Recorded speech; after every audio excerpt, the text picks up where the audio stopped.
All right, guys. I want to say this because I think it's very important. There's just something different about this 2025 postseason in the NBA than there has been in like the last 5+ years. The aura, the energy around the teams, and even the teams that are winning, there's something different. I watched the Knicks game today, right? I'm watching them down like 16 and by halftime, down by 20, down by 16. And then Karl Towns just out the blue, just hot late in the game, while Jalen Brunson is on the bench, mind you, takes over, gives the Knicks the lead, and they come back to win just when I thought they was finna go down 3-0. And I was honestly ashamed of the Knicks. Because it's not like I'm personally, like, I want them to win the series.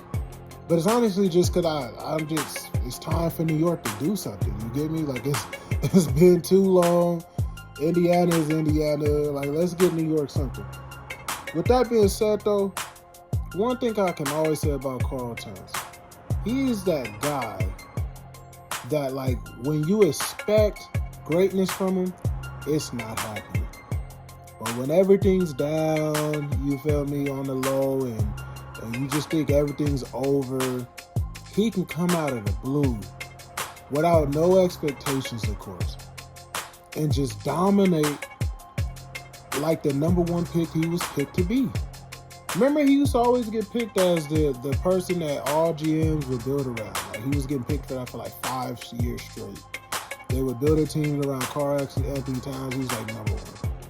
And in nights like these, you start to see like that's what they were talking about. But on most nights, like if you expect them, so like tomorrow, if everybody's saying Karl Towns on the next game, Karl Towns, time for you to have a great game, he ain't finna do shit. He gonna be piss poor. He gonna throw a couple of air balls, and he gonna stick up the joint to get kicked out when you expect him to dominate.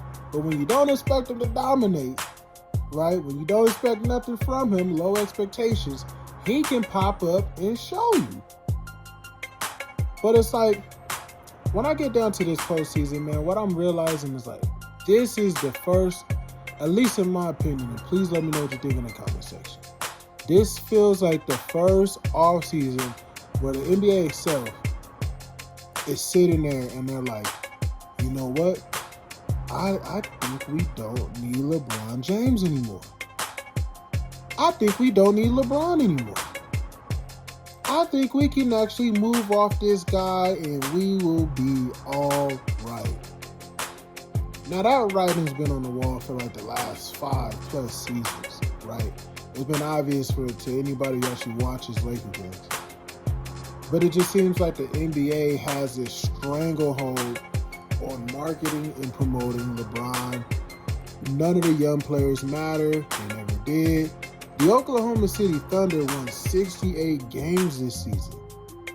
I tell you guys all the time, the last team to win 68 games was the 73 Celtics, right? Do you realize how long ago that was? That was like over 50 years, bro. And they did it, and nobody cares. Nobody talks about it. It's no big deal, whatever.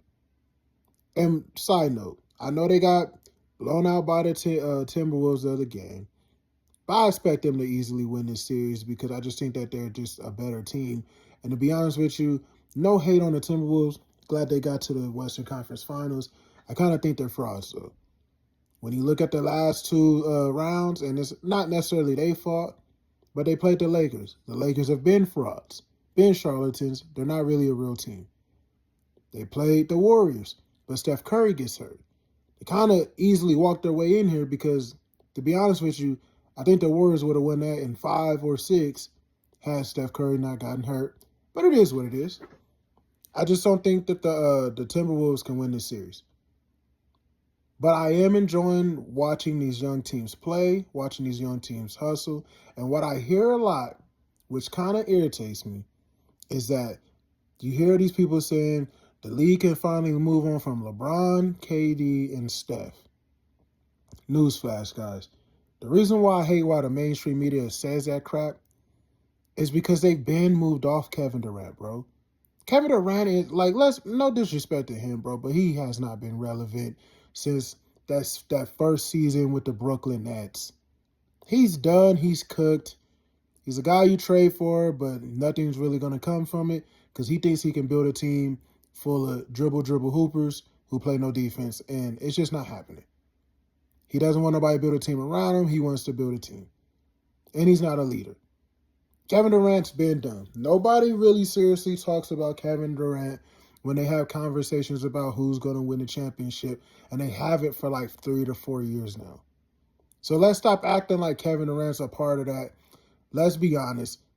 The league really just needs to move on from LeBron. He's the only person that they need to get up off of. You can't even say that about Steph Curry and the Golden State Warriors because honestly, Steph Curry don't really do much wrong. Steph Curry's not really absorbing all the energy. LeBron is just that guy who should have left years ago. He's the guy who should have retired 4 to 5 years ago and just refused to do so. And because of that, we have the NBA right now where all the young players are getting no shine and the ratings are at an all-time low because they still want to promote this guy. They still want to promote this bum who, by the way, nobody will tell you was a minus 54 in the plus minus this season, but somehow, some way made an all-NBA second team. That's how you know the NBA is fraudulent and disrespectful to its young players. But Steph Curry, honestly, there's still opportunity for him to win a championship here or there. But even if he doesn't, he's not absorbing all the energy out of the room and sucking it dry. LeBron James is. He needs to leave. He needs to get the fuck on. And I think this is the first postseason where you're watching the games and you think that you start to believe that the NBA is starting to believe that. The NBA is sitting there like, oh, wow, maybe it's time for us to move off of him. But who knows? We all know he's going to come back next season. We all know LeBron is a narcissist. We all know LeBron wants to be important, so he's going to stay in the middle of the big screen for as long as he possibly can. But who knows? He might come out, announce his farewell tour, but I still kind of doubt it. Either way, this has been a great postseason so far, and I'm very interested in seeing what the ratings are. I want to know if they're higher than expected or lower. But if I had to guess right now, I would say they're higher. That's going to do it for this video, though, man. You guys like, comment, subscribe. Let me know what you think about my comments, and I'm up out of here.